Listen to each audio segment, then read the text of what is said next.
Hey there, in today's video I'm going to talk about the DJI Neo drone, 5 reasons you should consider getting one and 5 reasons why you shouldn't.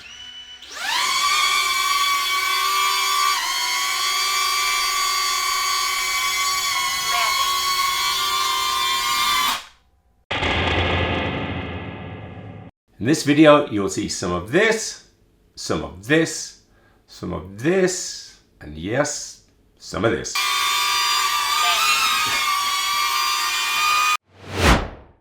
I'm making this video because I bought the DJI Neo drone. It's not quite what I expected, and at the end of this video I'm going to tell you whether I think you should buy it, and in the meantime go through 5 pros and 5 cons of the DJI Neo.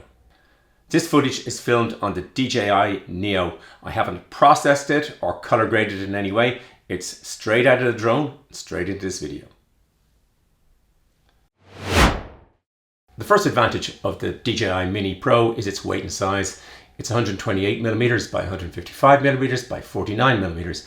It weighs 135 grams, 4.76 ounces. Now if I compare that to my iPhone 15 Pro Max with its case, it weighs 276 grams, 9.7 ounces, nearly twice as much. The other day I ran 50 minutes on the track with the Neo in my shorts pocket. It won't fit in all shorts pockets, but the ones I had it did.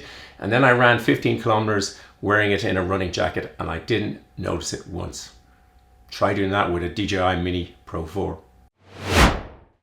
The first disadvantage is that reduced size results in reduced image quality. There's a smaller sensor. It'll do 4K 30 frames per second or take 12 megapixel photos, but it needs good light. And in its standard format, the images are over sharpened. And the disadvantage is at the moment you can only adjust the sharpening with the controllers. Hopefully there'll be a firmware update so that will be able to be done in the Fly app, the DJI Fly app. But for the moment, you can fix it with controllers or in post using something like Premiere Pro. One of the big advantages is the way it's so easy to learn. A lot of us, certainly I, suffer from drone anxiety. Getting your first drone, what if I crash it? What if I lose it? This is so easy to learn. I put it in my pocket, went down for a run, took it out, pressed follow, and ran around the running track, and it followed me. It was really super simple to use. You can set different distances and different heights on the DJI app on an iPhone or Android, and then it'll follow at those distances and those heights. Disadvantage 2, the Neo might not be big, but it makes big noise. It's louder to my ears than its sibling, the DJI Mini Pro 4. You'll have heard some of it earlier. You can eliminate the noise of the drone using the iPhone Fly app and pressing sound. Now my voice, I'm going to do it a bit now, but my voice will sound not as clear as it will on the regular microphones, but it can work and eliminate the prop noise. I'm flying the DJI Neo by using my iPhone. It should be eliminating the sound of the propellers and recording my voice through the phone. It won't be very high quality, but it's probably serviceable enough. Advantage number 3 of the Neo is its controlling options. First of all, you don't need to bring a controller. You can press some buttons on the drone and it'll fly preset routines or follow you. You can use voice commands with your phone. You can use the phone itself, which is limited, but you can use it. You can use the RC N3 DJI controller with your phone. You can use goggles, which I haven't tried, which are point of view. And you can use the DJI RC2, which is my favorite with the built-in screen. And with the increased level of controllers, well, you get more control. The third disadvantage is how easy it can be to lose the drone. There are no obstacle avoidance sensors, so you can hit into things fairly easily. You might crash into a high tree, not be able to get it back. There could be high wind, as there was this morning. It can drift. You can get signal cut off. I flew it in here using my iPhone to go up there and it suddenly cut off and the drone went down there. It was fine.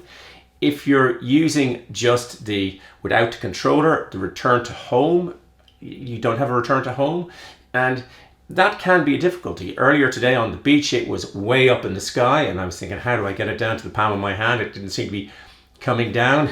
And then I was actually able to log on mid-flight with my iPhone and guide it back down. That can be a risk.